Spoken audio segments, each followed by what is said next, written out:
Hi, I'm Ben Felder with the Oklahoman. Sitting with me is State Superintendent Joy Hoffmeister. Superintendent, thanks for your time. Thank you. Just completed a regular State Board of Education meeting, and one of the big items, emergency certifications. Yes. 631 approved as Yes. schools are scrambling before the start of a new school year to get teachers in the classroom. That brings the total now to 850 headed into the new year.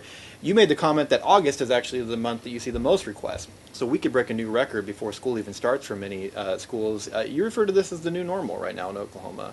Yeah, we have a great fear that this has become the new normal in terms of finding teachers for classrooms. Last year, 52,000 Oklahoma children were taught by a teacher that was recruited to fill a position that remained open and that there was no one certified to fill. And they were recruited by their school district leader and then went on to a path to become certified after first having emergency certification.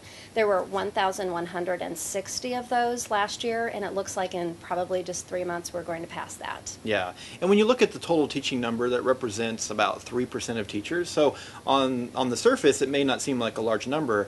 It's more than 10 times what we were doing just 4 years ago. I mean, so really it's been that increase that is the most shocking part of this, That's right. Absolutely. And it's an indication, I think, also that this is a problem that is not going to turn around overnight, even with a teacher pay raise that would be exceeding the competitive regional pay. It is something that speaks to the teacher colleges of education, that pipeline.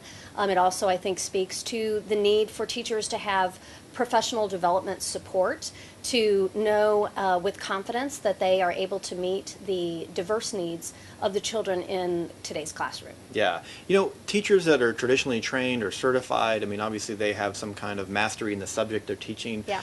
They also have been trained in classroom management. And I think sometimes that's easy to forget that, you may have someone that professionally speaking has the knowledge of the subject that they can teach as an emergency certified teacher. They're just as, well-versed in that subject as a traditional teacher would be.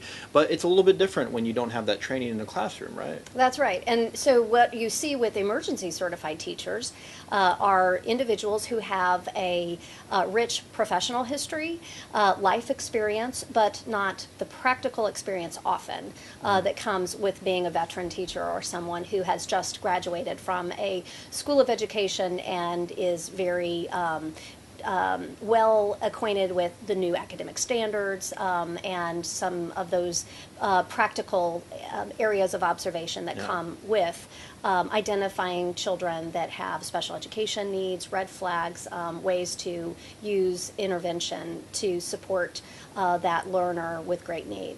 However, we also have teachers that are alternatively certified through Teach for America, and these are individuals that also did not come out of a college of education background, have a real high caliber application process that recruits individuals with a strong passion, and with that, Teach for America, for instance, comes a comprehensive professional development training that lasts during their time with the Corps in the classrooms here in Oklahoma. So we benefit from the embedded professional development there. But for emergency certified teachers, that's not embedded. Yeah. Just talking about this, the challenge of a teacher shortage in Oklahoma, it's something a lot of states are facing right now. I mean, this is kind of a national issue. However, one of the things that challenges Oklahoma is that it is a national issue, right? I mean, our neighboring states are also facing a shortage of teachers, and it's been common to see other districts come up to Oklahoma to try to recruit teachers, especially North Texas, one of the fastest growing regions in America right now.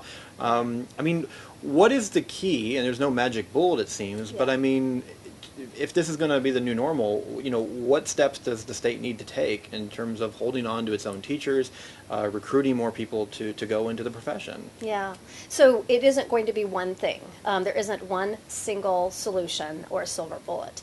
We know that teachers are interested in making an impact and a difference, and you see that with those who choose to stay in Oklahoma outside of the graduation from college with that degree. They'll come here and they'll stay, those who we can get. But then they have a decision to make.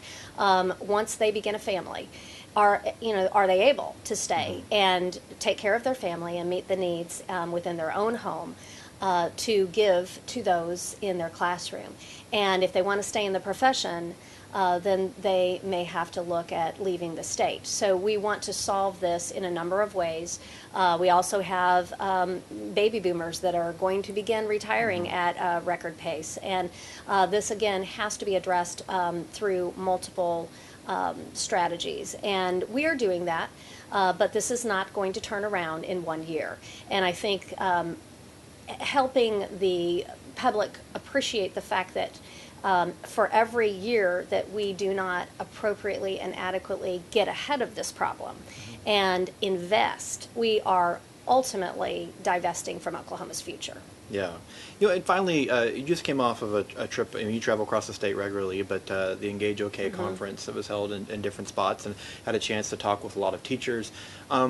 Just kind of finally, what was that experience like, and what are you hearing from teachers right now in terms of what are some of their concerns, and what's the state of teaching right now in Oklahoma based on just your conversations with educators? Yeah, well, we just met with 7,000 participants in the summer conference for professional development all across the state.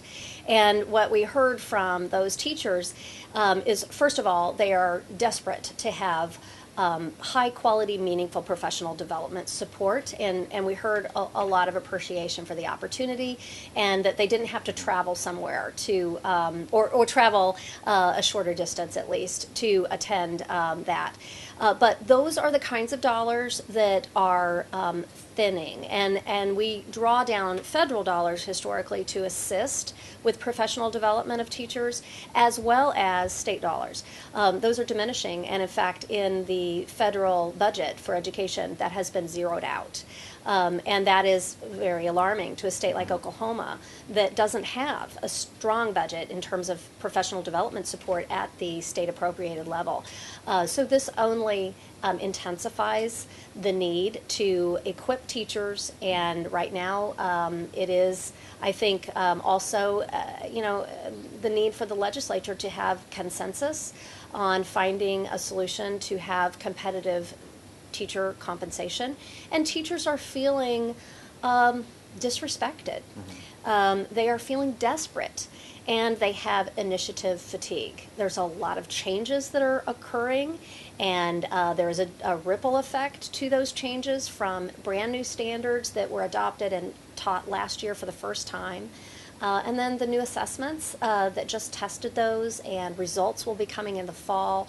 All of these processes are not immediate, and there's training involved in that at the teacher level. We want our educators to be able to focus on kids, and we want to be able to provide them the kinds of tools to know, how do I work best with a child who has experienced a life of trauma or recent trauma. And that is also, I think, on the minds of all of us when we think about, if teachers are here to make a difference and they feel they can't, we know it's harder to hang on to them. We ask them to hang in and hang on, and we will continue to advocate for this, but it cannot continue without a great cost to children. Yeah. Well, there's been a lot of attention on teachers that are leaving, but tens of thousands are getting ready to start a new school year here in the next couple weeks across the state. And many of those schools are going to be using emergency certified teachers as that number continues to grow. So, State Superintendent Hoffmeister, thank you so much for your time. We appreciate it. Appreciate it.